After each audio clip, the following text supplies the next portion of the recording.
Campus front of India என்ற மாணவ அமைப்பின் மீது கடந்த 10/12/2014 அன்று புதிய தலைமுறை தொலைக்காட்சியில் மேற்படபேஸ் என்ற நிகழ்ச்சியில் ஆக்ராவில் முஸ்லீம்கள் கட்டாய மதமாற்றம் என்ற தலைப்பின் கீழ் நடந்த விவாதத்தில் பங்கெடுத்தவர்களில் ஒருவரான பாரதிய ஜனதாவின் மாநில பொதுச் செயலாளர்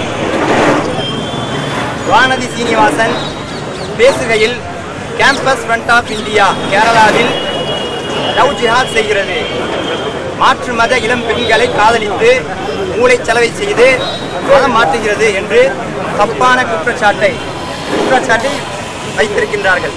ஆனால் கடந்த 2009 கேரள உயர்நீதிமன்றத்தில் லவ் ஜிஹாத் பற்றி ஒரு வழக்கு வந்தது.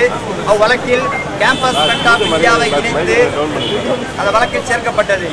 அந்த வழக்கானது கேரள உயர்நீதிமன்றம் கர்நாடகா மற்றும் கேரளா காவல்துறைக்கு ஆணையிட்டு விசாரணை செய்ய உத்தரவிட்டது.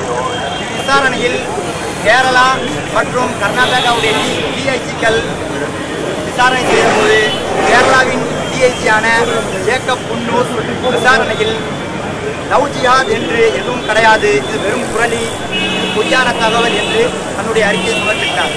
ஆனால் வானதி சீனிவாசனோ அந்த வழக்கை மேற்கோள் காட்டி அந்த தகவலை சொல்லி பொய்யான தகவலாக மாற்றி புதிய தலைமுறை என்ற தொலைக்காட்சியில் தனது மதவெறி பிரச்சாரத்தை மேற்கொண்டிருக்கின்றார்.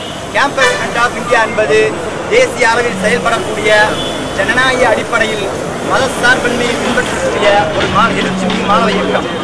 பாசிசத்திற்கு எதிராக, ஏகாதிபத்தியத்துக்கு எதிராக செயல்படக்கூடிய ஒரு மாணவ இயக்கம். அவ்வியக்கம் இந்நாட்டில் கால் பதிக்கக்கூடாது என்ற காழ்ப்புணர்ச்சியால் மாணவ சமூகத்தினிடையே மத சார்பின்மையை கொண்டு போகக்கூடிய ஒரு இயக்கம் இந்நாட்டில் கால் பதிக்கக்கூடாது என்ற காழ்ப்புணர்ச்சியால் அவர் கருத்தை தெரிவித்திருக்கிறார். இது வன்மையாக கண்டிக்கத்தக்கது. கேம்பஸ் ஃப்ரண்டிடம் மன்னிப்பு கேட்க வேண்டும், மாணவர்களை போராட தூண்டக்கூடாது. எனவே campus front of India Bharatiya ஜனதாவின் தமிழ் மாநில பொதுச் செயலாளர் வானதி சீனிவாசனை வன்மையாக கண்டிக்கின்றோம். நாங்கள் பாரதிய ஜனதாவின் மாநில தலைமையகத்தை முற்றுகையிடும் போராட்டம் என்று நாங்கள் அறிவித்து கண்டிக்கிறோம்.